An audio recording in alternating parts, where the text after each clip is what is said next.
friends, welcome back to vlog Junior Purba. Hari ini saya akan membahas mengenai Pulau Dewata Bali. Dan seperti kita ketahui, Pulau Dewata Bali merupakan tempat tujuan wisata bagi wisatawan asing maupun tujuan wisata bagi warga negara Indonesia sendiri. Dan di Pulau Bali ini banyak hal yang dapat kita gali, dan Pulau Bali sering juga kita sebut sebagai Pulau Dewata atau Pulau Seribu Pura. Dan Pulau Bali ini memiliki fakta unik yang Anda mungkin belum ketahui, dan saya akan membahas 7 fakta unik mengenai Pulau Bali yang mungkin Anda belum ketahui. Apa saja faktanya?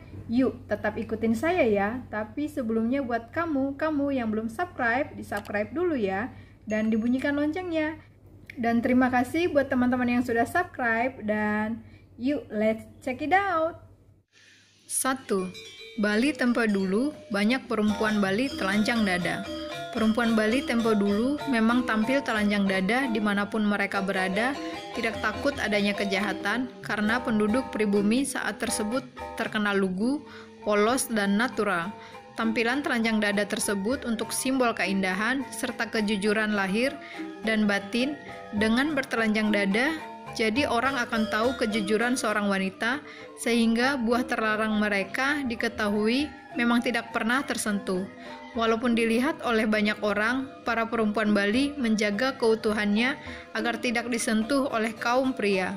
Seperti buah yang masih segar, sehingga pemilik buah tersebut masih bisa dipercaya dan menjadi wanita terhormat. Ini adalah fakta yang ada, bahkan banyak foto dan video dokumentasi tersebar di internet.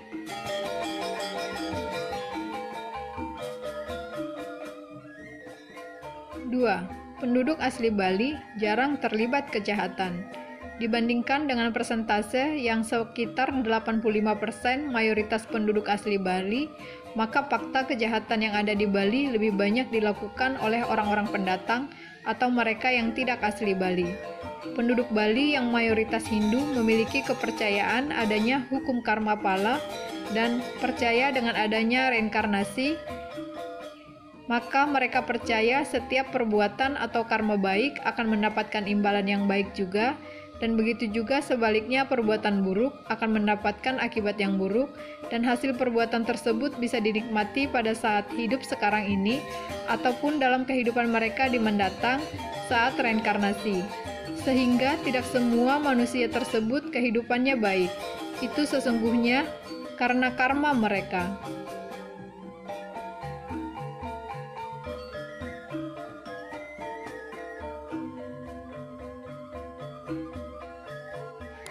3. Sabung ayam di Bali mudah ditemukan. Judi tentunya dilarang di Indonesia, termasuk juga di Bali.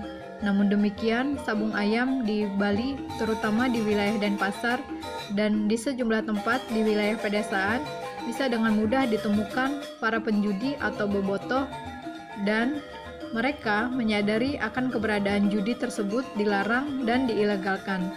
Tetapi tetap saja mereka bertaruh keberuntungan dengan nasib dan rela menjadi tahanan jika tertangkap. Praktek sabung ayam atau dikenal tajen ini sudah berlangsung sejak lama, dan sampai saat ini cukup mudah untuk ditemukan, terutama bagi kalangan penjudi sabung ayam. Fakta judi tajen atau sabung ayam memang sangat susah untuk diberantas di Bali.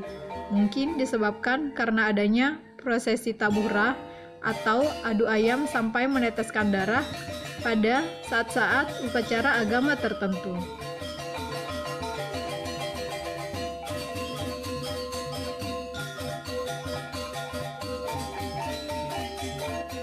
4. Bali mempunyai banyak hari libur. Dalam kalender Bali, fakta memang terlihat banyak hari libur. Karena sejumlah hari raya besar keagamaan, tentunya setiap orang ingin libur dari tempat kerjanya. Sejumlah hari raya besar agama di Bali diantaranya yaitu Hari Raya Galungan, Kuningan, Nyepi, Pagarwesi, Saraswati, serta sejumlah upacara besar seperti Piodalan pada sebuah pura yang mengharuskan untuk libur. Namun demikian, banyak libur di Bali tidak akan mengganggu kegiatan operasional sebuah perusahaan yang sudah memiliki aturan sendiri. Setiap karyawan memiliki hak cuti tahunan dan hari libur hari raya yang sudah diatur undang-undang, sehingga mereka yang beragama Hindu bisa memanfaatkan hak cuti dan hari libur hari raya tersebut, dan hari libur tersebutlah dimanfaatkan lebih untuk kegiatan agama dibandingkan mengisi liburan mereka untuk wisata.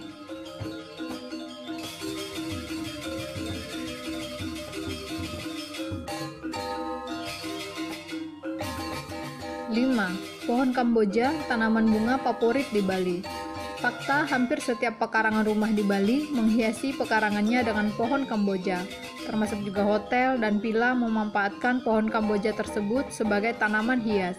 Sehingga pohon Kamboja di Bali memiliki nilai ekonomis yang cukup tinggi, apalagi pohonnya yang besar.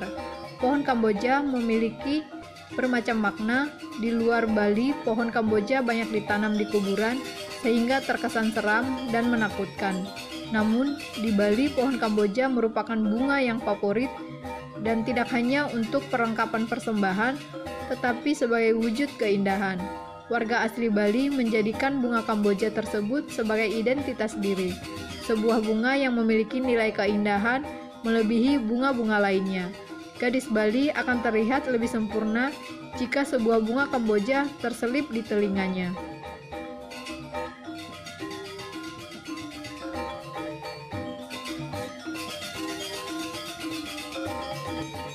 6. Sebutan arah mata angin di Bali. Sebutan Kaja, Kelot, Kangin, dan Kauh adalah sebutan arah mata angin di Bali dan untuk utara, selatan, timur, dan barat. Sebagai contoh, Kaja biasanya untuk arah mata angin utara seperti di wilayah Denpasar dan di sekitarnya. Akan berbeda pada tempat-tempat tertentu, ada yang menyebut Kaja tersebut untuk arah barat dan ada juga untuk sebutan arah timur. Dalam filosofi di Bali, ada mengenal istilah luanan atau hulu yang dipakai dasar menentukan arah mata angin. Ada beberapa dasar menentukan arah hulu, misalnya letak Gunung Agung, letak laut, dan tempat matahari terbit. Dengan patokan tersebut, tentunya masing-masing tempat memiliki hulu untuk sebutan arah mata angin di Bali untuk Kaja. Kelot, Kangin, dan Kauh akan berbeda.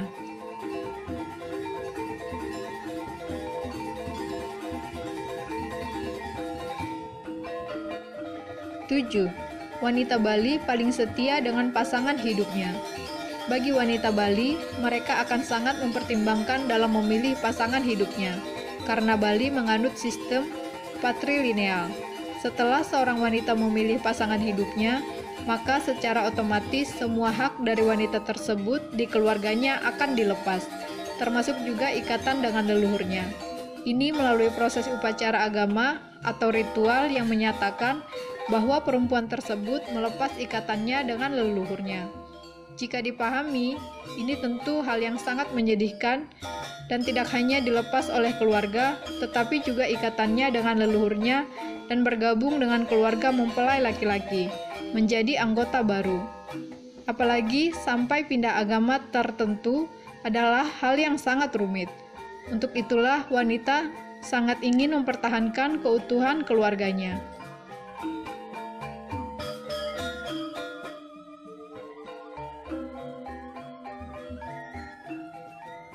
Terima kasih sudah mengikuti Junior Purba. Kiranya apa yang saya sampaikan mengenai 7 fakta unik mengenai Pulau Dewata Bali dapat memberikan informasi lebih mengenai Pulau Bali dan dapat membantu teman-teman yang ingin jalan-jalan ke Bali.